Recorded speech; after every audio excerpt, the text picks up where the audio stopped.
안녕하세요. 나그네계 교우 여러분, 그리고 함께 성경을 읽어가는 그리스도 안의 형제 자매된 교우 여러분, 오늘은 사무엘상 28장을 읽는 순서입니다. 우리는 앞서서 다윗이 사울을 피하여 블레셋으로 망명한 사실을 봤죠. 그런데 과연 다윗의 그 선택은 과연 잘한 것일까? 몇 가지 의문점, 그리고 하나님께 묻지 않았던 그의 경솔한 태도, 이런 것들에 대해서 우리가 이야기를 했었습니다. 28장인 오늘 읽는 부분에서 블레셋이 이스라엘과 전쟁을 일으켜요. 그럼 이 전쟁을 통하여 다윗은 어떤 처신을 해야 될지 문제가 등장하겠죠. 그리고 또 이 블레셋과의 전쟁 때문에 두려움을 느낀 사울이 이게 친접한 여인을 찾아가서 사무엘을 불러 전쟁의 결과를 알고자 하는 그러한 망령된 행동이 나옵니다. 이제 이런 등등과 관련된 내용이 28장인데 한번 살펴보도록 하죠. 1절부터 봅니다. 그때에 블레셋 사람들이 이스라엘과 싸우려고 군대를 모집한지라 아기스가 다윗에게 이르되 너는 밝히 알라. 너와 네 사람들이 나와 함께 나가서 군대에 참가할 것이니라. 큰일 났어요. 블레셋 왕 아기스가 이스라엘과 전쟁을 일으키면서 다윗으로 하여금 함께 나와 같이 가서 참전해라, 이렇게 말한 겁니다. 다윗이 반응을 어떻게 할까요? 다윗이 아기스에게 이르되 그러면 당신의 종이 행할 바를 아시리다 하니 아기스가 다윗에게 이르되 그러면 내가 너를 영원히 내 머리 지키는 자를 삼으리라 하니라. 다윗은 이상하게도 답을 어떻게 하냐면 전쟁에 나가겠다고 동의한 것입니다. 당신의 종이 행할 바를 아시리다. 그럼 당신이 말한 대로 하겠소 라는 것이니까 전쟁에 참여하겠다는 것이죠. 다윗이 그렇게 말했습니다. 뒷일을 어떻게 감당하려고요. 근데 아기스가 그러니까 과연 네가 그렇게 하니, 그렇게 한다면 내가 너를 영원히 내 머리 지킬 자, 그러니까 뭐가 돼, 경호실장이죠. 또는 호위대장을 삼겠다, 이렇게 말합니다. 자, 다윗은 이 어려움을, 이 난국을 어떻게 모면하게 될까요? 이 내용은 29장, 내일 보는 부분에서 살펴보도록 하겠습니다. 오늘 28장에서 우리는 사울의 반응을 보게 됩니다. 블레셋 침공했습니다. 사울은 두려워하고 있습니다. 사울이 어떻게 처신할까요? 3절, 사무엘이 죽었으므로 온 이스라엘이 그를 두고 슬피 울며 그의 고향 라마에 장사하였고 사울은 신접한 자와 박수를 그 땅에서 쫓아내었더라. 잘한 일이죠.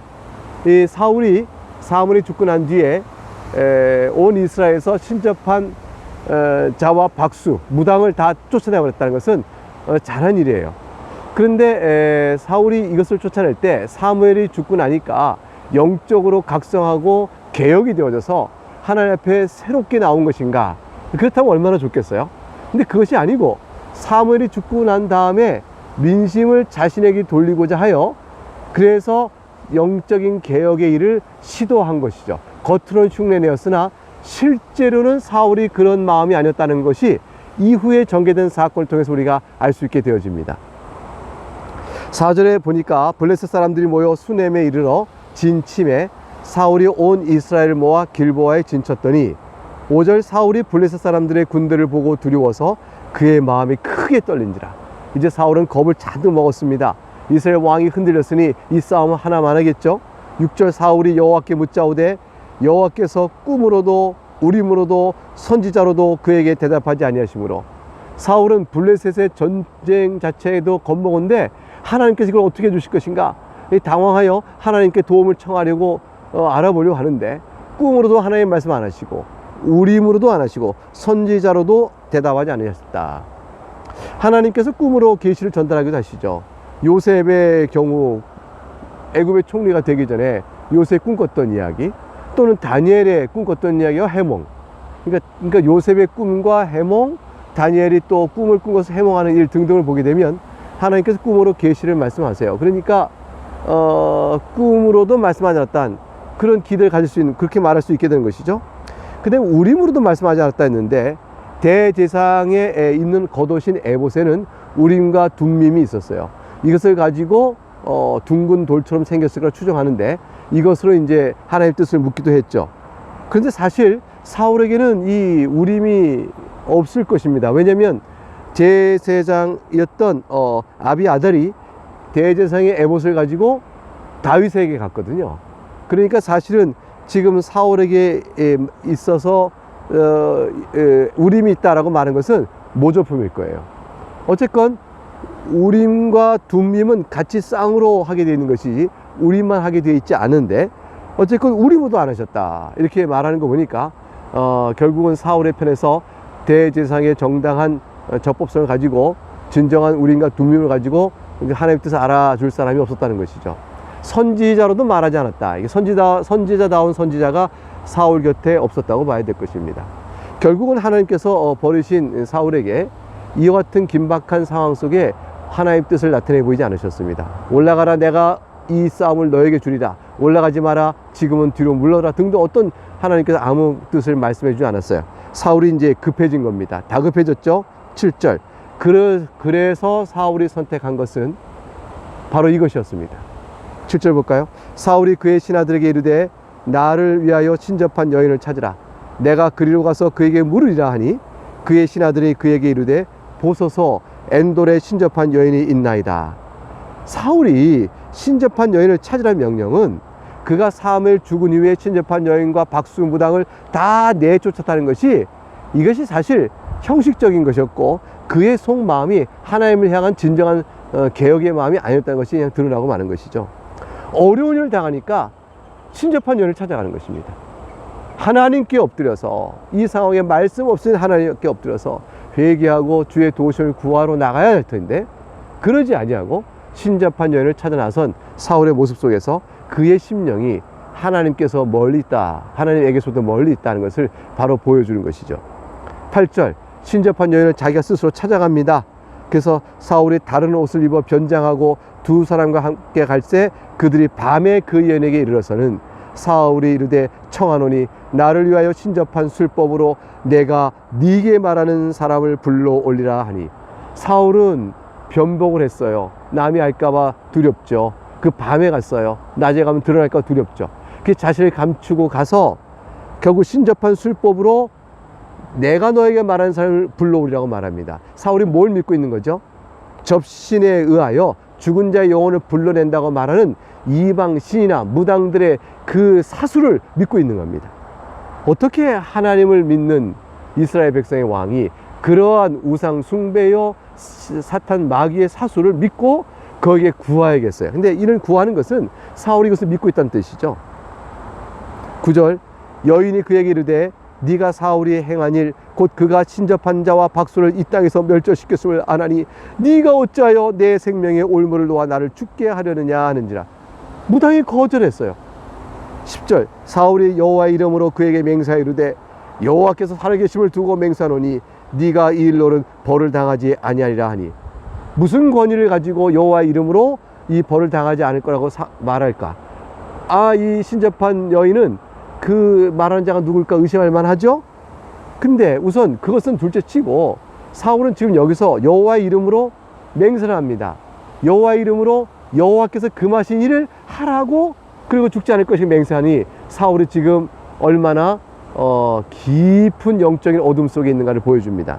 11절. 여인이 이르되 내가 누구를 네게로 불러오리라 하니 사울이 이르되 사무엘을 불러올리라 하는지라. 여인이 사무엘을 보고 큰 소리를 외치며 사울에게 말하 이르되 당신이 어찌하여 나를 속이셨나이까? 당신이 사울이시니다. 신접한 여인이 무엇을 했다는 말은 없습니다. 다만 신접한 여인은 사울이 사무엘을 불러오리라 하는 말을 하자마자 바로 사무엘의 환영을 보게 된 거죠. 이 환영은 정말 죽은 사무엘일까요? 그렇지 않습니다. 절대 그렇지 않죠. 왜냐하면 죽은 자의 영혼은 다시는 이 세상에 나올 수 없도록 그렇게 되어 있어요.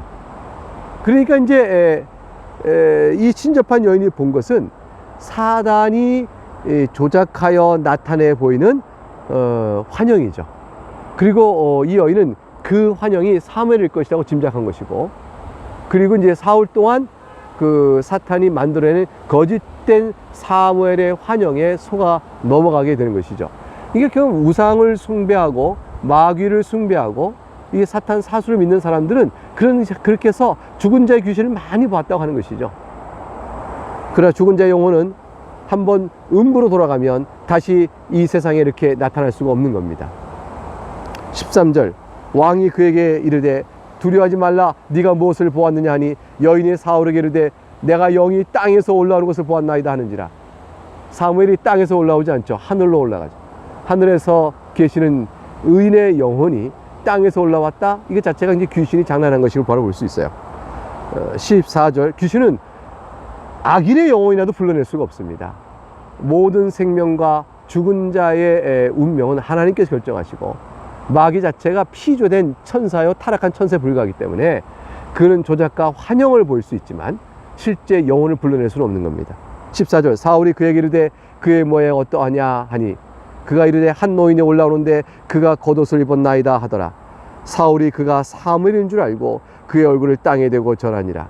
신접한 여인이나 사울도 다 지금 마귀에 의하여 미혹당을 쏟고 있는 것이요, 사울은 지금 거짓 영을 분별할 능력조차 없는 상태로 빠져 있는 것입니다.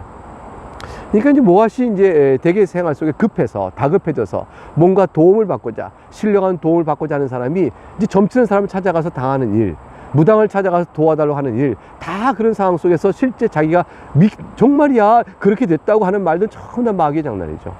그 미혹되어 분별을 못하게 되어진 것입니다. 15절 사무엘이 사울에게 이르되 네가 어찌하여 나를 불러 올려서 나를 성가시게 하느냐 하니 사울이 대답하되 나는 심히 다급하니이다. 블레셋 사람들은 나를 향하여 군대를 일으켰고 하나님은 나를 떠나서 다시는 선지자로도 꿈으로도 내게 대답하지 아니하시기로 내가 행할 일을 알아보려고 당신을 불러 올렸나이다 하더라.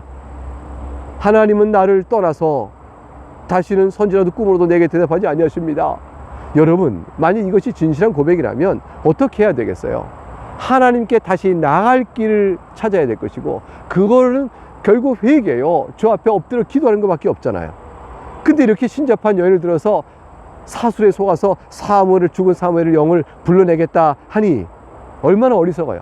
사울은 하나님 앞에 자신이 어떻게 서 있는가를 보는 데는 관심이 없고 블레셋에부터 어떻게 이 전쟁을 이겨나갈 것인가, 그것에만 다급한 관심이 있는 것입니다. 사람이 영적인 관심이 없고 육적인 것에 관심을 두면 결국 이렇게 사술에 넘어갑니다. 여기서 주어가 사무엘이 사울에게 이르되 하니까 마치 진짜 사무엘이 나온 것처럼 보이지만 이것은 사울의 관점에서 얘기하고 있는 거죠. 사울은 지금 속아 넘어가 있고 이 자기 앞에 마귀가 환영으로 꾸민 사무엘을 진짜 사무엘로 믿고 있으되, 그러므로 성경은 사무엘이 사울에게 이르되 라고 기록하고 있는 겁니다. 즉 사울의 관점에서 기록을 하고 있는 것이죠. 16절 사무엘이 이르되 여호와께서 너를 떠나 내 대적이 되셨거늘 네가 어찌하여 내게 묻느냐. 17절 여호와께서 나를 통하여 말씀하신 대로 네게 행하사 나라를 네 손에서 떼어 네 이웃 다윗에게 주셨느니라. 18절 네가 여호와의 목소리를 순종하지 아니하고 그의 진노를 아말렉에게 쏟지 아니하였으므로 여호와께서 오늘 이 일을 네게 행하셨고, 19절 여호와께서 이스라엘을 너와 함께 블레셋 사람들의 손에 넘기시리니 내일 너와 너의 아들들이 나와 함께 있으리라. 나와 함께 있으리라, 죽은 자와 함께 있겠다는 얘기죠. 여호와께서 또 이스라엘 군대를 블레셋 사람들의 손에 넘기시리라 하는지라. 여러분, 이것은 사실 조금 의심스러운 게 뭐냐면 사무엘이 이르되, 이거 분명히 말씀드린 대로 악한 영이 환영을 만들어낸 거짓인데 말하는 거 보니까 전부 우리가 알고 있는 바를 다 얘기하고 있어요. 보세요. 내 이웃에게 다윗에게 주셨다. 네가 여호와의 몫을 순종하지 않았다. 아말렉을 하나님의 진노를 아말렉에 쏟지 아니했다. 하나님께서 블레셋 사람 손에 넘기실 것이라. 이 등등의 내용들은 가만히 보게 되면 어떻게 돼요? 다 진실한 내용이잖아요. 하나님께서 계시로 사무엘에게 말해준 내용 아닙니까? 그리고 또 사무엘이 또 사울에게 말해준 내용이잖아요. 근데 지금 이 거짓된 영인 사무엘의 환영이 어떻게 이렇게 다 정말 진실을 말할 수 있었을까? 그것은요, 마귀의 역사죠.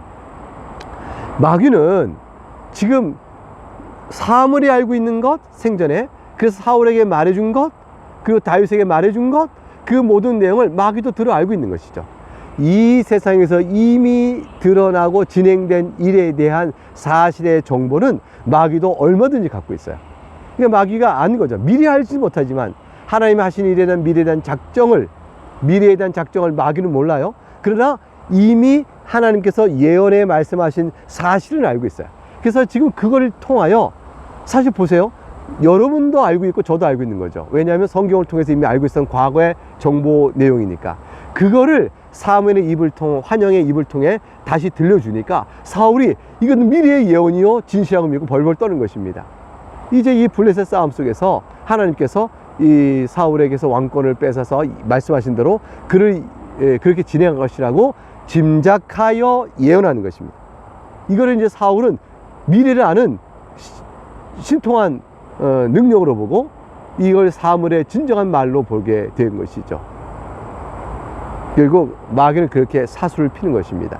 20절 사울이 갑자기 땅에 엎드러지니 이는 사물의 말로 인하여 심히 두려워하며 또 그의 기력이 다하였으니 이는 그가 하루 밤낮을 음식을 먹지 못했습니다.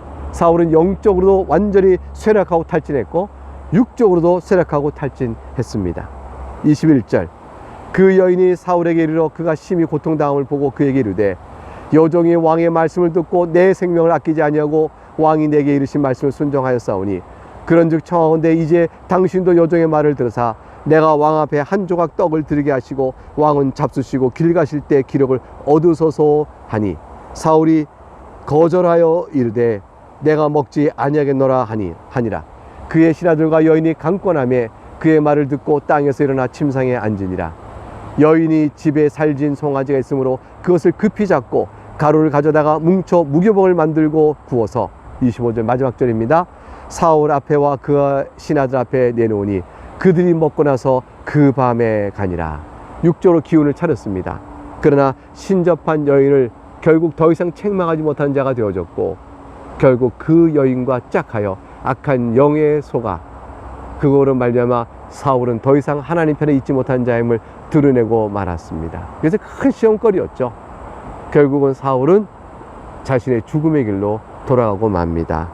사랑하는 여러분, 우리가 다급해졌다고 했을 때 세상에 무엇이라도 도움이 될 만한 걸 잡겠다고 하면 그것이 하나님의 뜻이 아니요 악한 영의 역사라도 쫓아갈 것입니까? 사울은 지금 그 길을 가고 말았습니다. 세상에 믿는 자들을 하면서도 무당을 따라가고 점치는 자를 따라가서 미래 운명 알아본 자들이 이 기독교, 한국 기독교에 있다는 말도 있으니 이게 얼마나 딱한 일입니까? 사랑하는 여러분, 하나님은 신통한 능력으로 자신을 나타내 보이는 분이 아닙니다.